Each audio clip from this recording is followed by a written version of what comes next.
Alright, YouTube. It's Sunday, June 16th, Father's Day. Happy Father's Day to everybody out there. So this morning I've been doing a little bit of work on the engine. I finished up the shifter linkages and Z-bar clutch rod adjustments, and verifying all the gears work smoothly and there's no binding or jamming or anything like that. Clutch feels good. Gears feel a little tighter. I kind of shimmed them up with some bushings I had laying around in the garage. Been working on the throttle rod this morning with the carburetor. I think I got that figured out. Yeah, like I said, I dressed this motor up and put the air cleaner on it to show you how sweet that thing looks. Let's take a closer look. Alright, let's take a closer look at this air cleaner. Like I said, that is VHT epoxy paint, satin black. This is out of a can. And I couldn't be happier. I mean, I think it turned out amazing. This camera's not doing justice, I promise you. I still gotta paint that wing nut. It's a little dingy, but I'm gonna actually use that one. Of course, there's the factory looking decal. Pretty cool looking with that. Yeah, it turned out amazing. Let me show y'all what I did for the air cleaner base. That's an 11-inch base from K&N Air Filters. I think I paid like $21 from Summit Racing, and the filter is still the original size for the 2-barrel setup, because the 2-barrel base, this filter set perfectly on top of it. So I have a little overhang here, but it still seals off nicely. And unfortunately, nobody makes an 11-inch filter, or 11.5-inch high flow filter that I can find. I could try an 11, but I don't. The top lid itself may not sit perfectly like it does on this one, and I don't want it to set uneven, so I don't know what I'm gonna do there. I may just leave it as a paper filter, but you know, there's plenty of room for airflow. I didn't want to rely on that little nozzle there. That's not enough airflow. I've been working on the fuel linkage rod this morning. Had to make some minor modifications. Had to drill a small hole to, I'm going to have to run a cotter pin to hold it together, because of the factory, the way it was connected to the 2-barrel was a little throttle rod clip. I can't use that anymore, so I had to drill holes back there. Right now it's just a little paper clip, because I was just testing it, so I'll have to get some cotter pins to fit that. I may have to slightly enlarge the hole, but this is how I'm gonna do the return spring, because on the 283 it actually hooked to the back of that. You see that hole right there on this lever? That's where it hooked up, and it connected to the base of the 2-barrel. Well, if I do it like that on this one, it's very stiff, and I don't want to hyper stretch that spring, so I'm gonna do it like that. I had that bracket laying around. I'll paint it black. So I think that turned out well. Got the all the shifter linkages is all done. I cleaned all that up, re-greased it. I had a bushing to kind of tighten that up, so that's a lot better than it was before. This one was already okay, so I just cleaned it up, greased it.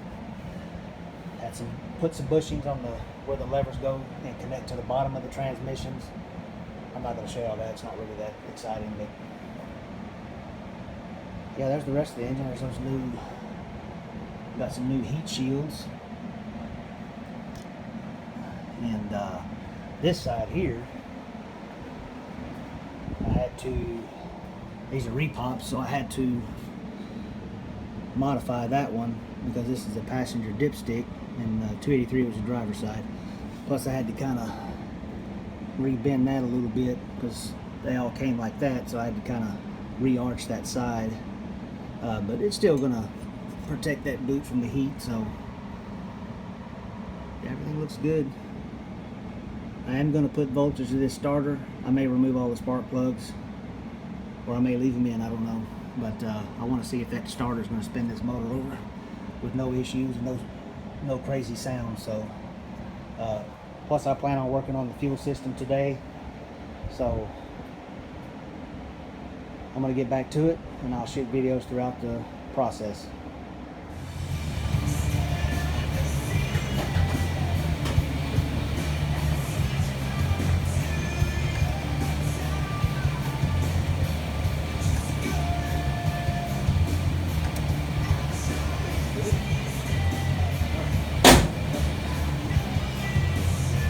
But it feels pretty good. Alright, so now I wanted to show y'all how I'm doing the fuel system. Obviously you can tell that's the new Edelbrock fuel pump I'm running. And that's the part number, model number 1791. I mean, the inlet's pretty straightforward. It's going to go from there to the tank, which is, I mean, the tank's right there, so I mean, it's going to be pretty straight. And I will have a fuel filter in between that and the pump, like I did before. So the fittings are all barbed fittings for the hose, because I'm going to run hose for now. I may change things later. If I ever relocate the gas tank, then I won't have a bunch of time and money and effort wasted on bending hard lines, so I'm doing hose for now. But so those are -6 barbed fittings, and they're a very tight fit on the hose. I always dab a little lubricant like WD-40 on the end, and it takes some effort to push it on there. So once you get it on there, it will not come off unless you cut it off. Two of the other reason I like it's because you don't need a hose clamp. There's not enough pressure for it to leak, so it looks a lot cleaner and easier to deal with. And then I'm just using these holes that are already in the frame for clamps, and then we're using a 90 degree on this side bolt fitting, and then straight on the other side, so that way I can transition to the inside of the frame for a cleaner look. And I can kind of show you what I did on the other side. Alright, from the outside it transitions into here. Obviously the bolt fitting is straight, and then this is a 90 degree female to male -6, and another one of those -6 to barb fittings, and then it just shoots down the frame.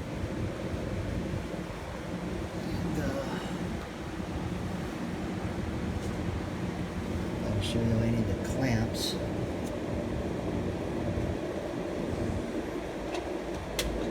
Sorry, there's no light down here, so I have to move light around so you can see what I'm doing.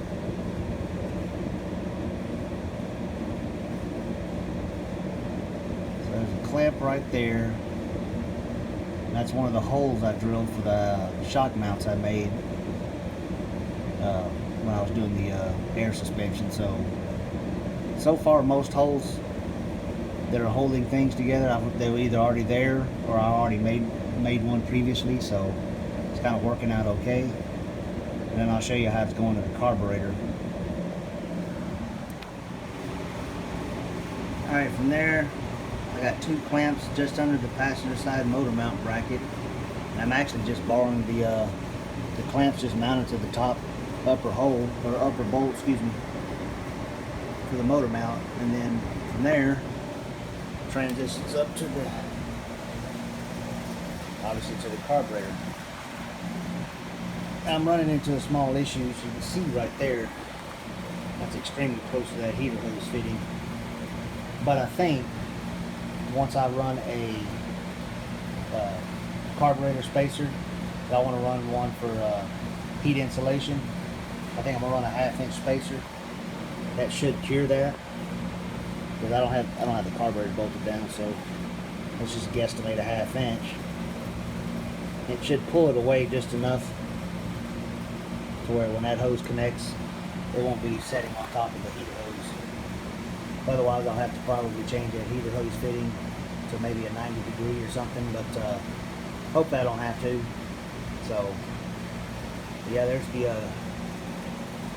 It's an Edelbrock carburetor line.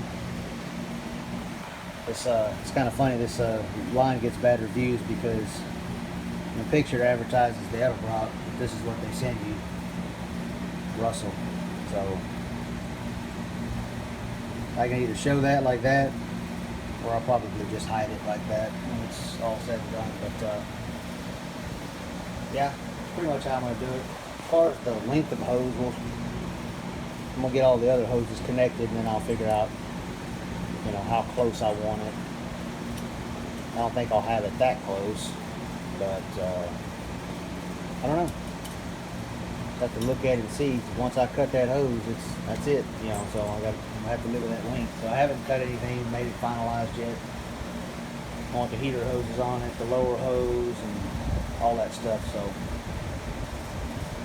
once all that's done, I'll make the final cut, install it to the fitting, and fuel system will be done. All right, I'm gonna get back at it. I just wanted to wrap up real quick. I don't want to waste too much time on this particular video, but you kind of see how I'm doing the fuel system and the progress I've made. Pretty much everything's done on the engine. The only thing left, as you can tell, there's no exhaust on it right now. I am using the factory exhaust manifolds, and I want to have them ceramic coated, but before I do that, I'm going to strip these down, clean them up really good, and I'm going to put the exhaust system in. And once I break in the cam, seat the rings, run the engine for maybe 50, 100 miles, then I'll pull the exhaust manifolds back off and have them ceramic coated. I don't want that initial startup and break-in period, all that heat that engine's going to create on the exhaust side, it could, you know, ruin the ceramic coating. This is what I've read on the internet, so I don't want to take my chances. I'm just going to leave it on there bare cast, but we'll clean them up that way they don't look 50 years old. So we're going to do that today, and then that's pretty much it. Then we got to get on that front end. There's a few things I need to take off, like the horn, the battery box, the little side shields for the radiator that had the seals on. I'm going to take all that off, and I'm going to go ahead and power wash everything. You know, like I mentioned previously in the other video, I'm going to go ahead and color sand and buff it out. I think it's going to turn out pretty cool, something different. And I got all the new seals for it. On the next video, I'll discuss how I'm going to install the seals, because they're actually held on with staples from the factory, and nobody repops those staples. And so I have an idea of what I'm going to do there, and I'll discuss that in the next video. But yeah, I'm going to get back to it. Like I said, I wanted to keep this one kind of short because the last one was pretty long, but everything's turning out really nice. I'm loving the process and having fun while doing it. I hope y'all are enjoying everything that I'm doing so far. If you have any comments or questions, always ask me anything you want to ask, and I'll try to answer as best as possible. Like I always say, until then, thanks for watching.